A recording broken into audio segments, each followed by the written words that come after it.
rasa lapar, rasa dahaga, emosi kita, semuanya.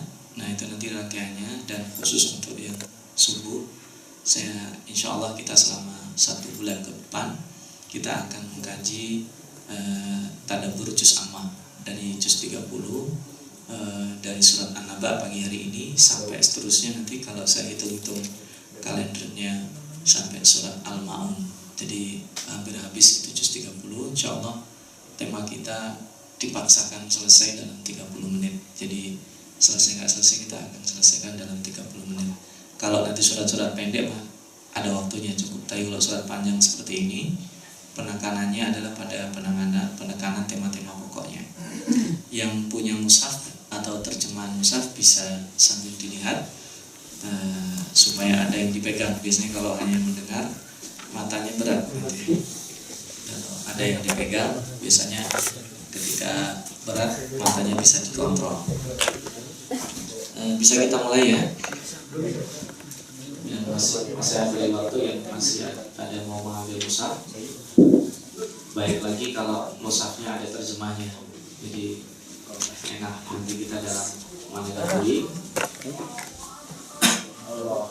Ada yang baru sholat subuh. Nanti insya Allah setelah 20 menit, 10 menit kita pakai untuk dialog. A'udzubillahi minasyaitonirrajim. Bismillahirrahmanirrahim. Amma yatasaalun. Ini dimulai dari sesuatu yang aneh, tidak pernah dimulai dengan ayat seperti ini dalam Al-Quran. Amma yatasaalun. Jadi mempertanyakan tentang apa sih sebenarnya yang mereka tanyakan. Jadi mereka tanyakan dipertanyakan lagi oleh Allah SWT. Kayak kita misalkan di situ ribut-ribut ada pertanyaan, saya pertanyakan apa sih yang sedang dipertanyakan. Jadi mempertanyakan sebuah pertanyaan. Jadi sebenarnya apa yang diperbincangkan mereka? Anin naba'il azim, yaitu tentang an-naba. An-naba itu dalam bahasa Arab disebut berita besar. Jadi kalau ada berita seseorang kepleset, itu bukan an-naba. Ini berita biasa saja. Ada berita biasa, berita yang luar biasa itu disebut dengan an-naba. Sudah itu Allah Subhanahu wa taala menambahkan kata al-azim, berarti berita besar yang sangat besar. Jadi sangat urgensi.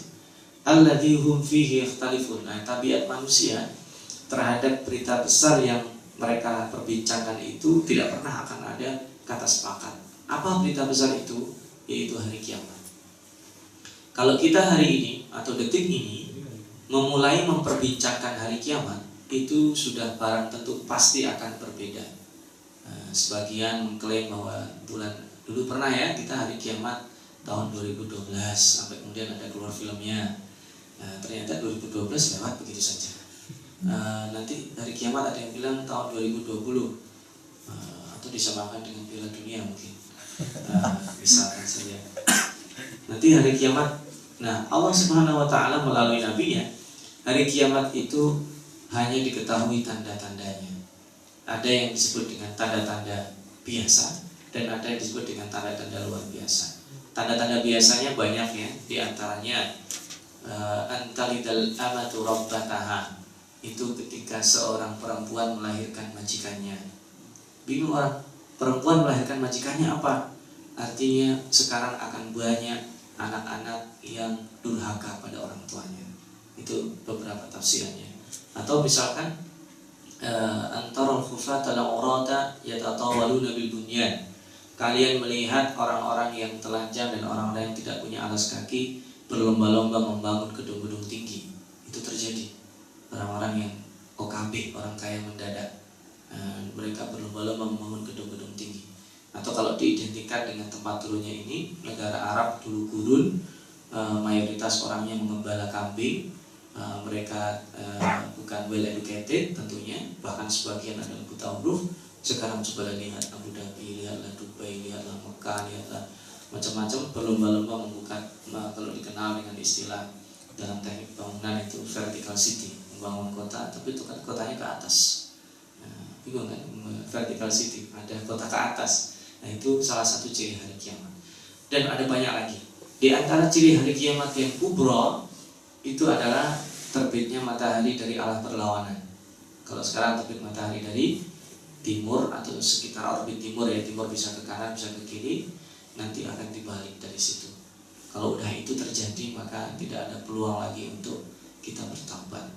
Ada nanti munculnya Dajjal, ada turunnya Nabi Isa Al-Masih dan sebagainya. Itu lain waktu kita bahas, karena di sini hanya menyinggung. Semua orang akan berbeda pendapat tentang itu. Bahkan mereka sampai menanya-nanya nanti turunnya di tempat ini. Oh bukan, di tempat saya. Karena masing-masing memiliki klaim yang berbeda-beda. Dari sejak Nabi Muhammad sudah berbeda. Kalla saya'lamun, thumma kalla saya'lamun. Tapi suatu ketika nanti mereka yang saat itu berdebat atau orang yang menyaksikan hari kiamat akan tahu sendiri. Nah, ini sampai ayat kelima di stop karena nanti akan diperinci pada surat-surat berikutnya. Nah, insya Allah pada besok pagi kalau kita masih ada umur akan membahas jenis-jenis kiamat kecil. Besok pagi kita bahas insya Allah surat An-Nazi'at, yaitu staf-staf malaikat maut. Jadi malaikat maut itu punya staf. Ada staf yang mencabut nyawanya kasar, ada staf yang mencabut nyawanya lembut. Nah, untuk siapa saja mereka insya Allah besok kita bahas. Nah, Allah kemudian memutar kembali supaya kita berpikir hari kiamat itu sebenarnya apa dan efek sosialnya bagi kita apa. Alam naj'alil arda mihada wal jibala autada wa khalaqnakum azwaja wa ja'alna naumakum subata wa ja'alna al-laila libasa wa ja'alna an-nahara ma'asha wa banayna fawqakum sab'an shidada wa ja'alna sirajan wahaja wa anzalna minal muqsirati ma'an thajjaja linukhrija bihi habban wa nabata wa jannatin alfafa. Itu sampai ayat ke-16 kita disuruh mikir. Pertama, Allah menjanjikan bumi ini layak huni. Mihada itu kalau bahasa sekarang spring bed ya. Jadi enak untuk buat tidur. Nah, tapi bagusnya jangan ngomong tidur, tidur gitu. Jadi layak untuk huni. Kenapa Allah tidak membuat planet-planet yang lainnya itu tidak cocok untuk hunian manusia? Dari sekian planet yang ada saja di galaksi kita yang diketahui, nanti kan berkembang ya. Dulu kita kenal sampai Pluto saja. Tapi kalau sekarang ada tambahannya lagi. Kenapa yang menjadi layak huni hanya bumi? Itu kita disuruh mikir oleh Allah Subhanahu wa taala. Kemudian Allah jadikan gunung itu sebagai pasak. Kalau yang di sini studinya geologi ada ya di sini? Yang studi di geologi nggak ada. Nah, dulu saya banyak diskusi dengan Pak Maki ya, karena Pak Maki itu juga kalau nggak salah juga mendalami bidang itu ya, beliau sekarang di Den Haag. Nah, autad itu adalah pasak yang menjaga pergeseran lapisan-lapisan tanah. Kalau itu nanti dicabut, nanti ketika hari kiamat gunung itu dicabut, maka tanah akan bergerak. Tanah itu ada berapa lapisan? 7 sama dengan langit. Nah, itu supaya tidak bergerak lapisannya terlalu banyak, maka Allah pasang pasak-pasaknya. Dan pasak paling banyak itu ada di Indonesia sama Jepang. Yang kita tahu ya, banyak gunungnya, banyak gunung berapinya terutama. Dan autad, jibal yang dijadikan pasak itu yang paling ampuh adalah Gunung Merapi, karena dia ada pembakaran di situ, panas. Nah, maka nanti silakan lain waktu kita kaji dari sisi kajian ilmiahnya. Kalau ada yang mengkaji lebih bagus lagi, karena saya ada kajian ini sebenarnya tapi perlu PowerPoint. Waktunya tidak cukup kalau kita diskusi. Kita pagi-pagi yang ringan-ringan saja. Nah, wa khalaqnakum azwaja, dan dijadikan kalian berpasangan. Ini tentunya pasang-pasangan ini mengeluarkan orang-orang yang punya kelainan orientasi seksual. Jadi kalau laki-laki itu normalnya dia punya rasa lain dengan perempuan. Yang perempuan juga punya rasa lain dengan laki-laki. Kalau ada laki-laki dia, saya kayak nggak punya rasa apa-apa dengan perempuan, dia harus segera mengobati dirinya sebelum terlanjur pada hal-hal yang semakin menyeret dia pada kelainan yang tidak diperlukan dan bahkan bisa dimurkai oleh Allah Subhanahu wa taala. Karena azwaj di situ di dalam Al-Qur'an tidak pernah ada kata-kata suami atau istri. Tidak pernah ada kata-kata suami atau zauj, istri dalam artian zaujah. Semua disebut dengan zauj atau azwaj, disebutnya pasangan. Nah itu ada rahasianya. Nanti masa saya menjanjikan lagi ya, tapi intinya begini lah, biar nggak terlalu penasaran. Azwaj itu pasangan hidup kita. Nah, dan saat ini itu setelah Allah tuliskan. Cuman jangan ditanya, di manakah pasangan diriku yang belum punya pasangan? Sudah lahir atau belum dia? Ada di sini atau di bumi yang lainnya? Dan termasuk yang sudah menikah. Yang sudah menikah itu tolong bertanya pada dirinya atau pada pasangannya masing-masing, yang laki ke perempuan, yang istrinya, yang perempuan ke suaminya, kok bisa kita menikah? Karena pernikahan itu tanda-tanda kekuasaan Allah. Syarat pertama harus berbeda, yang satu laki, yang satu perempuan. Syarat kedua, mereka bukan saudara. Nikah saudara tidak boleh. Paling dekat itu sepupu, dan itu tidak dianjurkan sebenarnya. Jadi makin jauh makin bagus dan menjadi tanda-tanda kekuasaan Allah. Siapa yang bisa menjadikan mereka satu atap, yang bisa menjadikan mereka itu menjadi tampil natural? Karena suami istri, kalau sebelumnya orang pacaran, kalau orang pacaran itu ada sesuatu yang tidak bisa dibuka, karena pacaran itu dia pencitraan dirinya. Demikian juga pengantin baru juga belum natural. Misalkan laki-laki tiap malam mulai, istrinya senang ya, Insya Allah suamiku soleh banget. Tapi itu ternyata seminggu aja bertahan, karena habis itu nggak kuat dia. Akhirnya dia tampil apa adanya setelah seminggu. Ketahuan modalnya. Demikian juga yang perempuan. Nah, azwaj itu nanti rahasia, dan orang yang paling tahu modal kita adalah istri kita. Ini kan rata-rata belum nikah ya, jadi masih belum kebayang. Yang sudah menikah akan senyum-senyum aja. Yang tahu modal kita, modal utuh kita, itu istri kita. Makanya tidak heran kalau ada seorang jenderal, dia masuk rumah udah copot jenderalnya jadi kopral. Dia menjadi kopral, nggak berdaya menghadapi istrinya. Atau sebaliknya, istrinya yang luar biasa dielulukan orang menjadi tokoh publik, tapi begitu masuk rumah ya dia tetap seorang perempuan yang memerlukan seorang laki-laki. Jadi azwaj itu adalah paduan. Paduan yang satu berpikir detil, yang satu berpikir makro besar, itu diperlukan dalam satu rumah tangga. Nah ini kajian khususnya insya kita bahas dalam kajian harmonisasi keluarga, atau nanti yang lebih khusus ini, lebih kajian-kajian seperti ini biasanya cocok untuk yang perempuan saja. Nah yang 9, waja'alna naumakum subata. Kita ketemu tidur lagi, dan Allah jadikan tidur kalian subata. Subata itu tidur nyenyak, bahkan seperti mati. Nah Allah, apa urgensi membahas tidur? Tidur itu bagaikan mati. Ada orang ngorok, dia membantah nggak? Maksud sih saya tidurnya ngorok? Pernah nggak dengar orang kayak gitu? Karena dia tidak tahu bahwa dia dirinya ngorok atau tidak. Yang tahu bahwa dia ngorok atau tidak itu orang lain. Bahkan orang ditanya, kamu tidur jam berapa? Jam 9. Oh nggak mungkin, jam 9 masih ngeliat jam, berarti belum tidur dia. Kalau ada orang ditanya jam berapa kamu tidur, bisa jawab, berarti dia bohong. Karena jam saat dia melihat tidur itulah dia belum tidur berarti. Jadi kalau jam berapa kamu tidur, persiapannya jam 9, tidurnya jam berapa saya nggak tahu. Subata itu rahasia Allah. Ruh kita dicabut. Ada sebagian orang ketika itu ruhnya tidak dikembalikan. Nah ini sebagai mukadimah Allah membahas masalah tidur. Dan tidur normalnya itu adalah waja'alna al-laila libasa. Tidur pada waktu malam. Ini saat ini kita sedang tidak normal ya. Makin ke utara orang makin tidak normal, tidurnya tidak di waktu malam. Makanya syukuri, dengan adanya ini kita sebagai orang Indonesia bersyukur sepanjang tahun hidup kita normal, bergeser antara maksimal 1 jam, nggak nyampe 1 jam. Kalau saya rasakan sih bergesernya hanya setengah jam. Subuh dari jam 4 sampai setengah 5, paling banter jam 5 kurang 20. Itu untuk wilayah Jakarta dan sekitarnya. Mungkin nanti wilayah timur sama wilayah barat berbeda. Tetapi normalnya itu tetap sekitar 12 jam. Itu tidak pernah kita syukuri.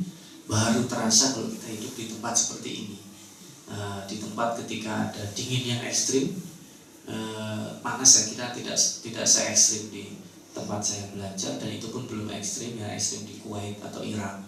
Kalau di sini dinginnya sudah tahu ya, kalau panasnya mungkin belum tahu. Kalau di Irak ini Kuwait, orang kalau mau beli telur di supermarket, maka mereka tidak akan pernah menaruhnya di bagasi. Kalau ditaruh di bagasi sampai di rumah tinggal makan saja. Tidak 60 derajat. Itu bisa membayangkan kalau misalkan itu mobil ditaruh di tempat tanpa ada alas, kemudian kita lupa, kita pegang itu, maka tangan kita juga akan kepanasan. Ya, sebagaimana di sini juga kalau musim dinginnya sudah parah, nggak boleh ya tangan bersentuhan dengan besi-besi ya, yang bisa mengakibatkan lengket itu juga. Tapi meskipun di sini belum ya, karena minusnya juga nggak terlalu tinggi. Nah, itu kita akan tahu bahwa malam, kenapa disebut dengan libas? Malam disebut dengan apa artinya libas? Pakaian itu gunanya untuk apa? Menutup aurat. Maka malam itu akan menutupi semuanya. Di situ peluang kita untuk menutup kekurangan-kekurangan kita yang kita lakukan di siang hari. Makanya malam itu, beribadah di malam hari itu lebih dikatakan asyaddu wat'an, lebih khusyuk dan lebih memungkinkan nyambung kepada Allah Subhanahu wa taala. Maka dalam surat Al-Isra, wa minal laili fatahajjad bihi nafilah. Jadi kalau orang tahajud itu syaratnya orang tidur kemudian bangun tidur sholat lagi. Nah, berarti saya di sini nggak pernah tahajud dong. Itu nama saja, sebenarnya sholat malam sama aja. Tarawih itu karena dilakukan di bulan Ramadan. Nah, tahajud karena dilakukan setelah tidur. Kalau belum tidur berarti nggak boleh tahajud dong. Sholat malam tapi namanya bukan tahajud, sholat malam saja. Nah, dan itu mana lebih bagus, tidur dulu atau tidak? Nah, itu tanya saja sama Allah SWT. Yang tidak bagus yang tidak sholat malam. Nah, tidur tidaknya kan relatif, apalagi di tempat seperti ini ya, kita paksakan tidur. Nah, kemudian waja'alna nahara ma'asya, siap untuk kerja, untuk melakukan aktivitas, malam untuk recovery mental, recovery fisik ya, itu tempatnya di malam hari. Nanti kaitannya Allah bersumpah dengan malam dan siang itu pada seseorang tahu siklus hidupnya dan dia bisa berdamai dengan waktu yang Allah berikan, sehingga dia bisa, intinya dari segala sesuatu itu memberi. Nanti saya akan jelaskan lagi. Wa banaina fawqakum sab'an shidada, ini langit. Kemudian wa ja'alna sirajan wahaja, ini matahari, supaya kita melihat ke atas. Tadi yang melihat ke bawah ya, bumi, kita makan, kita bekerja. Sekarang kita disuruh melihat ke atas. Di atas ada apa? Ada langit yang 7 lapis, kita bahkan tidak tahu lapis terakhir yang kita lihat. Tidak ada satu orang pun di dunia ini yang bisa mengetahui di mana langit lapis pertama. Yang kita lihat itu batas terakhir kemampuan mata kita memandang. Kalau lagi naik pesawat terbang, coba lihat lagi. Kita berada di atas awan, melebihi. Di atas awan kita lihat ke atas juga nggak ada batasnya. Seseorang tidak pernah menyapai langit kecuali yang diizinkan Allah, yaitu Nabi Muhammad SAW. Dan Nabi Isa itu pun belum balik sampai sekarang. Nah, wa anzalna minal mu'sirati ma'an thajjaja, ini hujan. Tadi maaf, sebelum hujan itu matahari. Matahari itu representasi sinar paling terang di dunia ya. Ada yang sanggup melihat matahari? Gak ada. Jangankan matahari, kalau ada sinar lampu 1000 watt pernah dipakai di sini, melihat cahaya putih ini 1000 watt, mampu kita memandangnya 5 menit? Tidak mampu. Maka cahaya lampu yang 5 menit itu, atau cahaya matahari sebagai cahaya representasi cahaya bumi, belum semuanya, masih ada bintang-bintang yang lainnya, itu saja manusia tidak sanggup memandang. Bagaimana Allah yang dikatakan di dalam surat An-Nur, Allahu nurus samawati wal ard, Allah adalah sumber cahaya langit dan bumi. Maka pertanyaannya, sanggupkah seandainya kita sekarang ini diberi nikmat untuk melihat Allah SWT di dunia? Maka pertanyaannya mustahil. Itu permintaan yang aneh yang pernah diminta oleh Bani Israel kepada Nabi Musa. Mereka minta, Musa, kita pengen deh ketemu Allah, tolong dong temuin kami sama Allah, pengen lihat Allah. Itu permintaan yang sangat konyol sekali. Dan kita beruntung menjadi umat Nabi Muhammad SAW tidak memiliki keinginan yang aneh-aneh. Nah, kita lanjutkan. Kemudian air hujan. Air hujan itu asalnya dari air mana? Bukan air laut saja. Semua air yang ada di bumi campur aduk jadi satu, maka bahasanya mu'sirat. Ini masih ada kata-kata yang kemarin saya bahas. Asr itu apa? Jus ya, asirun jus. Muksirat itu juga diperas, disarikan lagi, disaring. Muksirat itu kalau bahasa modernnya disuling. Saya kalau dikasih air, ada tempatnya itu penyulingan, disuling sehingga siap untuk diminum. Maka air hujan itu sebagian besarnya berasal dari laut. Air laut rasanya apa? Asin. Kenapa kemudian ketika turun hujan jadi air tawar? Coba kita masuk awan, di sana ada saringan apa? Gak ada. Siapa yang menyaring dan menyuling air laut itu menjadi tawar? Jawabannya adalah Allah SWT. Di bumi ini ada air-air yang kotor semua, tapi yang menjadikan itu, disaring itu adalah Allah. Dan ketika turun ke bumi, bumi yang menerima air sama, betul ya? Tetapi sama-sama menerima air, tidak semuanya cocok untuk bercocok tanam. Ada bumi yang subur, ada bumi yang tidak subur. Dan sama-sama subur ditanam buah yang sama, rasanya bisa jadi berbeda. Bukan bisa jadi, sudah pasti berbeda. Nah, perbedaan-perbedaan itu yang menciptakan adalah Allah Subhanahu wa taala. Linukhrija bihi habban, biji-bijian, wa nabatan, tumbuh-tumbuhan.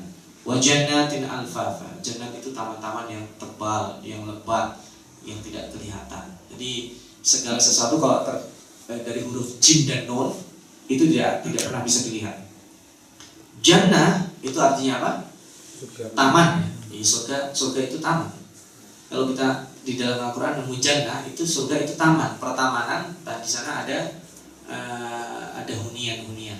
Makanya sebenarnya kalau jannah diterjemahkan surga, kita jadi tidak bisa membayangkan surga itu apa definisinya.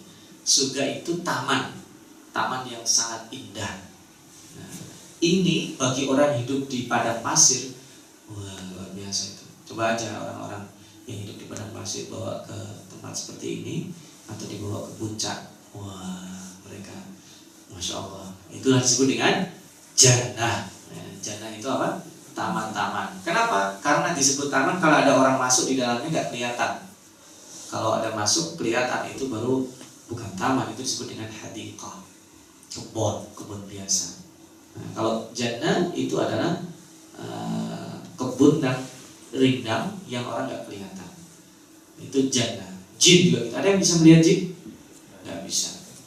Janin itu apa? Bayi yang ada dalam rahim ibunya. Ada yang bisa melihat janin? Nggak ada. Hanya bisa melalui apa disebut USG ya. Itu pun nggak kelihatan. Hanya meskipun sekarang udah canggih, udah ada yang 4 dimensi ya, tetapi tetap tidak kelihatan. Junun, apa artinya junun? Junun pernah dengar? Gila. Junun itu gila. Jadi bukan berarti akalnya nggak kelihatan, tapi tidak kelihatan fungsinya. Jadi segala sesuatu di sini Allah ingin mengumpamakan jannah. Jannah terakhir disebut. Kemudian inna yaumal fasli kana miqata, itu hari penentuan yang Allah sudah tentukan. Apa itu? Yauma yunfahu fis suri fatatuna afwaja. Ini di ayat ke-18 itulah inti surat ini. Jadi saya ingin mengatakan, saya ingin bertanya dulu. Hari kiamat yang kita bayangkan itu apa? Yang paling menyeramkan di hari kiamat itu apa?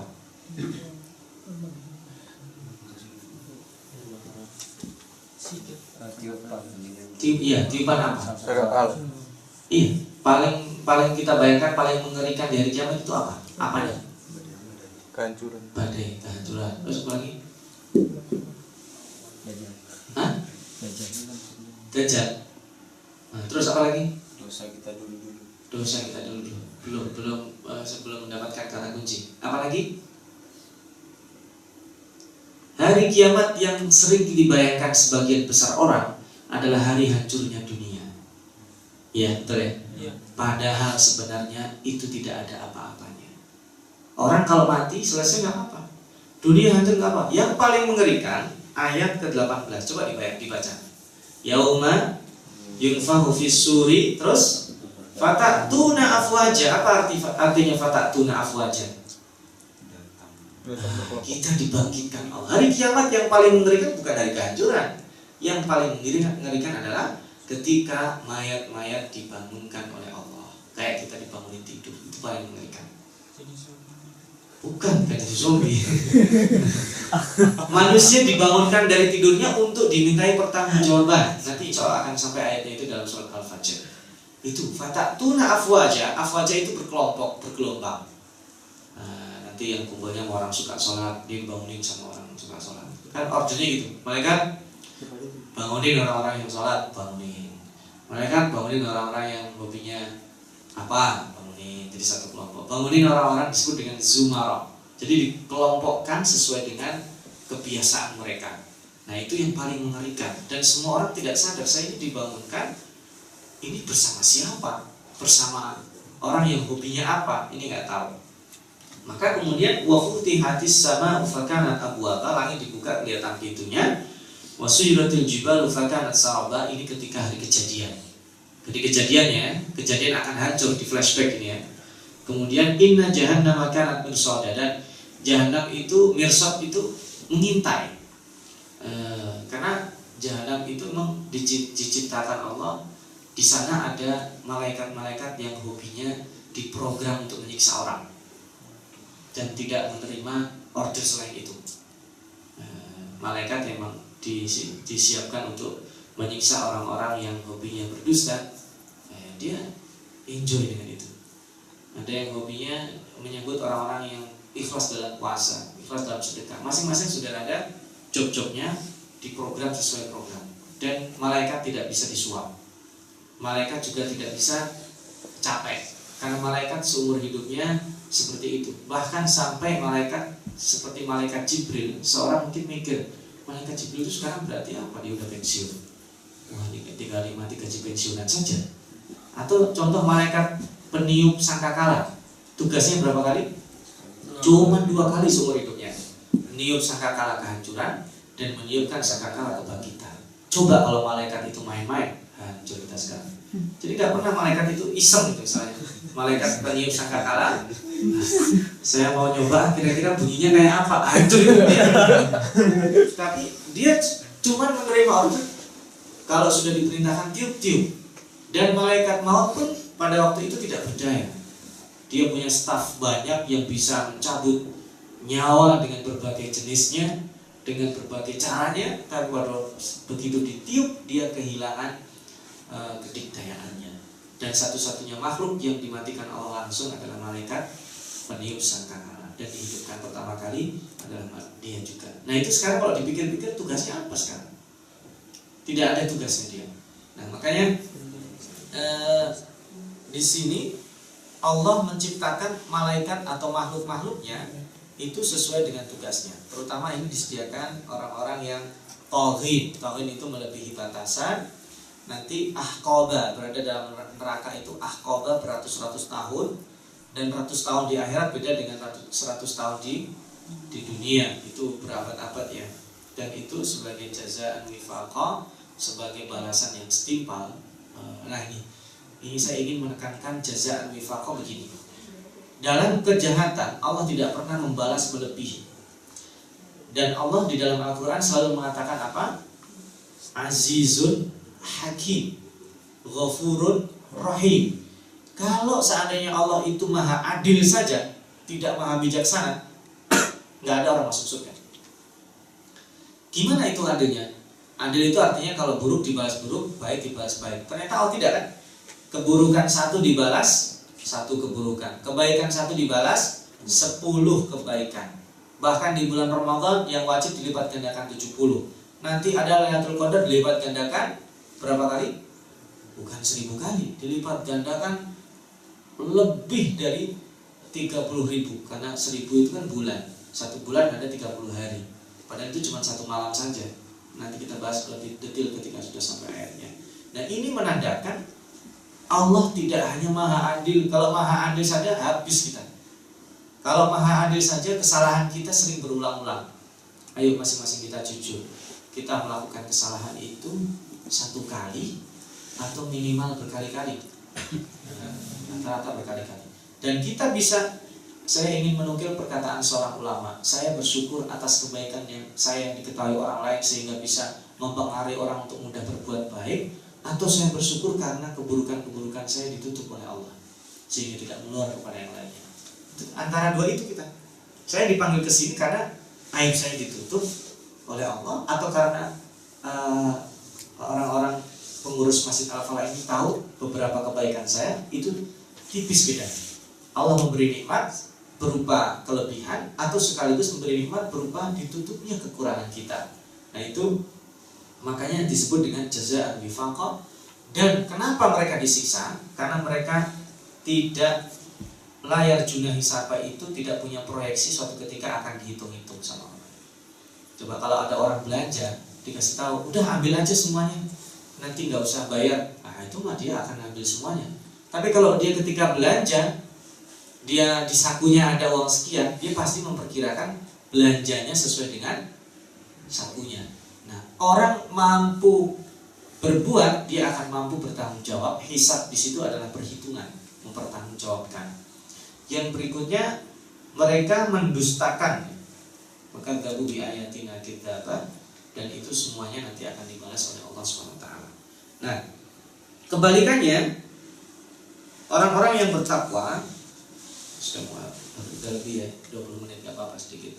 Orang-orang yang bertakwa itu mendapatkan kunci kebahagiaan. Apa itu? Ini ada sirine kebakaran atau iftar. Hada'iq wa a'naba.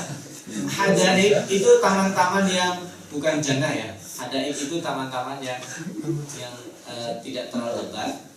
Wa a'naba, apa artinya a'naba? Anggur, ya kan? Kemudian wa kawa'iba atraba, dan bidadari-bidadari yang sebaya. Nah, bukan hanya bidadari, manusia itu nanti dikumpulkan. Kata baginda Rasulullah SAW itu ka'ashnaril muslim. Dia seperti gerigi-gerigi sisir, usianya sekitar 30 atau 40 tahun. Jadi bapak, anaknya, kakek, cucunya sama nanti dikumpulkan, usianya 30-an tahun, masih muda semuanya. Dan mendapatkannya bidadari juga sama, seumuran mereka.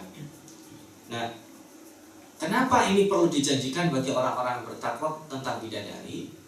Karena secara khusus ya, nanti soal kita bahas lagi, bisa kita diskusikan kembali bahwa terutama untuk laki-laki itu perlu untuk ditawarkan bidadari karena memang tabiatnya demikian. Ya, singkatnya begini aja. Orang yang umurnya 16 tahun sama 61 tahun beda tipis ya, dibalik ya. Itu kalau ada perempuan cantik masih bisa membedakan ini cantik atau bukan. Kayak orang buta huruf dikasih uang 10.000 sama 100.000 dia bisa bedakan. Maka tabiatnya seorang laki-laki juga demikian. Nah, cuman bedanya mengakui beda, kemudian dia memperturutkan hawa nafsunya atau menahan, cukup dengan yang halal atau dia belok pada yang haram. Nah itu maka perlu dijanjikan bidadari-bidadari yang seumuran. Nah nanti istri-istrinya cemburu atau tidak, itu nanti bahasanya di lain waktu atau di tempat di kesempatan yang lain. Nah mereka tidak mendengar kata-kata yang tidak berguna. Di akhirat itu tidak ada guruan yang tidak berguna. Di akhirat itu tidak ada hal-hal yang tidak berguna. Di akhirat tidak ada lagi toilet. Di akhirat tidak ada lagi guruan yang menyinggung perasaan. Di akhirat tidak ada kata-kata dusta.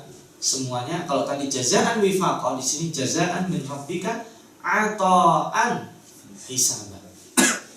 Ata'an hisaba itu dalam bahasa lain itu bisa disebut dengan biwari hisab, di luar perhitungan.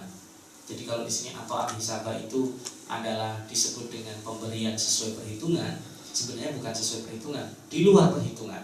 Biwari hisab itu di luar perhitungan yang artinya bisa 10. Kita mengira beli A dapatnya A, ternyata ada bonus. Nah itu pemberian dari Allah. Kita 1 tambah 1 itu sama dengan 2. Di luar perhitungan manusia bisa jadi Allah lipat gandakan menjadi 5 atau 500 dan lain sebagainya. Nah, kemudian Allah itu nanti di hari kiamat, yauma yaqumur ruhu wal malaikatu shaffa, nanti dijelaskan dalam surah Al-Fajr. Maksudnya mereka itu berdiri bersaf-saf itu apa? Itu mereka sebelum hari penghitungan, panitia hari kiamat itu dibariskan oleh Allah SWT. Jadi kita visualisasikan bangun dari kubur masih setengah, nyawa kita belum kumpul penuh, tahu-tahu ayo kamu kesana, ayo kamu kesana. Setelah itu kita kayak upacara dikumpulkan dalam satu tempat, dan itu nanti dikumpulkannya adalah yauma tubaddalul ardi ghairil ard. Di bumi itu bukan di langit. Dan di dalam hadis nanti manusia dibangkitkan padang mahsyar itu di Baitul Maqdis, di bumi Palestina. Maka kita bayangkan, gak usah jauh-jauh lah, cari tempat lapang yang ada di Berlin ini, mana tempat paling luas. Nah, kira-kira sekarang kalau semua orang Berlin kumpul di situ, cukup nggak? Nggak cukup kan? Nah, kita bayangkan nanti semua manusia dari Nabi Adam sampai orang paling terakhir dikumpulkan di Ardul Mahsyar, yaitu di Baitul Maqdis, dari situ. Dan kita bisa bayangkan kalau di satu-satu dipanggilin, kemudian diadili, masya Allah, kita bisa membayangkan betapa beratnya kita. Kita di sini aja nunggu dipanggil aja, nunggu apa sebentar aja sudah betapa susahnya. Apalagi nanti itu kita di display catatan amal kita masing-masing dikasih, mungkin bisa jadi gadget, aplikasinya bisa membuka. Coba kamu buka halaman 325. Itu catatan amal kamu pada hari sekian. Kalau dia membantah, yang lainnya juga nanti akan kita bahas dalam ayat berikutnya. Wa idza suhufu nusyirat. Ketika catatan-catatan amal kita itu bisa di-download oleh siapa saja. Jadi kalau orang IT bisa memvisualisasikan itu. Ini ada IT kan, kalau saya IT-nya lain, ilmu tafsir ada IT-nya betul-betul IT. Nah, terakhir orang yang kafir dia akan menyesal dan mengatakan ya laitani kuntu turaba, seandainya aku menjadi debu. Jadi debu itu apa? Hilang. Jadi manusia itu kalau sudah hilang tidak bertanggungjawabkan, itu selesai. Dan ada sebagian kita berpikir sebaiknya aku mati saja. Salah deh.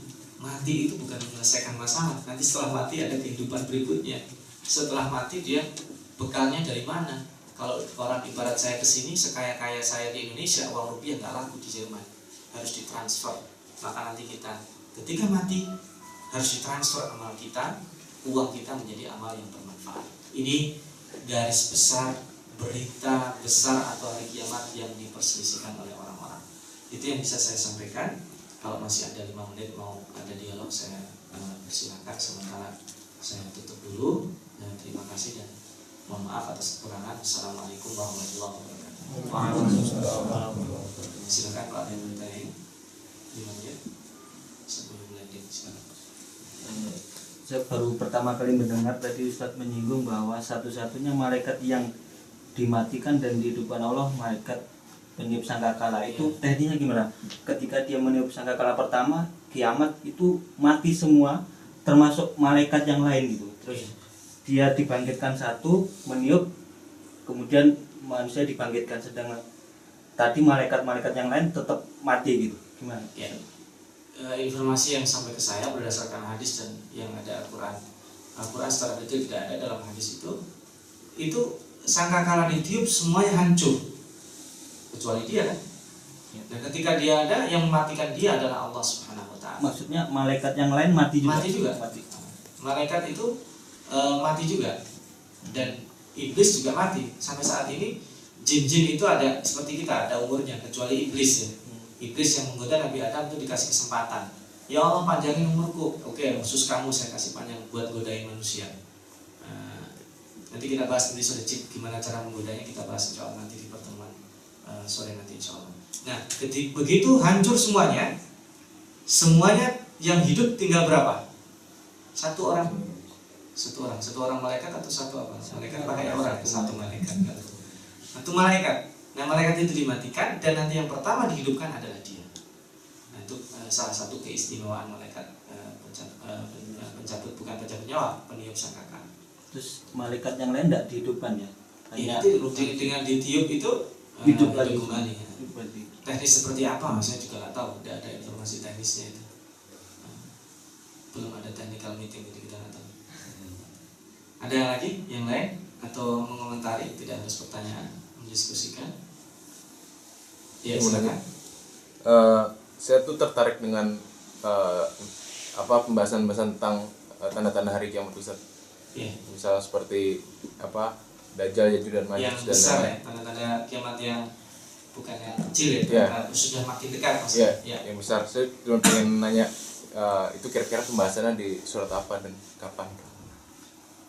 luas di sini atau di enggak, itu di dalam hadis banyak dan disebut ya tanda-tanda hari kiamat itu misalkan munculnya Dajjal, tapi itu masih bisa ditakwilkan. Atau Ya'juj wa Ma'juj. Ya'juj wa Ma'juj itu kan dia memakan apa saja. Nah, itu ada yang menafsirkan bukan dia makan yang keras-keras kayak debus gitu, enggak. Tapi dia di kita kan terjadi di Indonesia, ada manusia makan aspal, bukan aspal yang dimakan tapi uang untuk pengaspalan jalan dia makan. Itu ada yang menafsirkan seperti itu. Untuk membuat proyek bangunan semennya dimakan, bukan makan semen tapi uang semennya dimakan. Ada yang menakwilkan seperti itu. Nah, tapi yang tidak bisa ditakwil adalah terbitnya matahari dari arah barat, itu nggak bisa ditakwil. Kalau Dajjal atau Ya'juj wa Ma'juj itu masih memungkinkan sebagian orang mentakwil. Tapi Dajjal sendiri itu nanti dia matinya di tangan Nabi Isa alaihissalam dan nanti ada Imam Mahdi. Nah itu juga dalam eskatologi Islam dan keyakinan agama lain itu juga ada, atau keyakinan punya secara ideologis orang lain, Imam Mahdi, dan bahkan ada yang sudah ngaku Imam Mahdi itu dari mana. Nah itu sesuatu yang sulit. Nah, tetapi bahwa Nabi Isa itu nanti yang akan turun itu di dalam agama kita itu terkonfirmasi ya, di dalam Al-Quran dan di dalam hadis. Dia akan membimbing manusia untuk menuju, istilah saya itu rekayasa kebaikan. Dia ikut syariatnya Nabi Muhammad SAW. Itu yang tanda-tanda yang sangat-sangat tidak bisa dibantah, yaitu nanti setelah terbit dari barat, kemudian orang-orang yang baik sudah dimatikan oleh Allah SWT, tinggal orang-orang yang tidak baik, orang-orang yang tidak mau bertaubat. Nah saat itulah terjadi kehancuran. Dan kita jangan menganggap saya masih baik, insya Allah enggak. Kita nggak tahu definisi bahwa baik atau tidak yang selamat dari hari kehancuran itu seperti apa. Karena tsunami pun yang kena bukan hanya orang yang maksiat, kena semua. Ketika ada gunung meletus, ada gempa bumi, itu yang kena bukan hanya orang yang tidak baik, semuanya pun kena. Jadi bisa dicari dalam beberapa hadis Sa'ah ya. Judulnya itu As-Sa'ah, Alamatus Sa'ah, Amaratus Sa'ah, dalam hadis ada. Ada satu lagi sebelum saya tutup. Cukup? Oke, kalau cukup mudah-mudahan ini sebagai bekal di hari pertama. Kita berdoa mudah-mudahan fisik kita sehat dan juga kita berdoa makin dekat dengan Al-Quran. Itu sekali lagi mari kita tutup dengan doa kafaratul majlis. Subhanakallahumma wa bihamdik asyhadu an la ilaha illa anta astaghfiruka wa atubu ilaik. Wal asri innal insana lafi khusr illa alladziina aamanu wa 'amilus shalihaati wa tawassaw bil haqqi wa tawassaw bis sabr. Wassalamualaikum warahmatullahi wabarakatuh.